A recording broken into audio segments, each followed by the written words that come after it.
সকালে তো উঠে পড়লাম, এখন সারা দিনটা কি করে কাটাবো আর ভালো লাগছে না। এখন বিরাজ করতে চালু করে ভাবছি, বিরাজ করতে করতে ভাবছি এখন কোথায় যাব। বিরাজ করার পরে টাইম তো কাটছেই না মোটে। এখন চিন্তা ভাবনা করলাম যাই একটু পরোটাটা খেয়েই আসি। এই যে শিউলি কাজ করতে রেডি, এদিকে তো আমার ভালো লাগছে না, চোখে তো আবার শুয়ে পড়লাম। এখন দেখা যাক কোথায় যাই। এই শালাকে নিয়ে বেরিয়ে পড়লাম একটু পরোটা খাওয়ার উদ্দেশ্যে।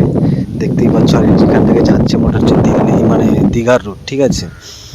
এই যে দোকানে চলে আসলাম, একটা কাকির দোকানে, সেটা পরোটা দিচ্ছে কিন্তু তরকারি বসে শুধু শুধুই খেয়ে নিলাম। খেয়ে আমি কাকার দোকানে চলে আসলাম একটু সিগারেট খেতে। দেখতেই পাচ্ছ এই কাকা বসে আছে, আমি এদিকে একটা ভিডিও করে নিলাম। এখন কি করবো, বাড়ির দিকে যাই। আর ভালো লাগছে না, বাড়িতেও সেই শুয়ে বসেই কাটাতে হবে আমার। এটা হচ্ছে দীঘা রোড, পুরো দীঘা টু হাওড়া। শেষমেশ বাড়ি চলে আসলাম। এদিকে দেখা যাচ্ছে কালকে পুজো আছে বলে শিউলি আজকে সব নিরামিষের শাকসবজি কাটাকাটি করছে, পুরো নিরামিষই সব। এদিকে আমার একটা শালিক বসে আছে,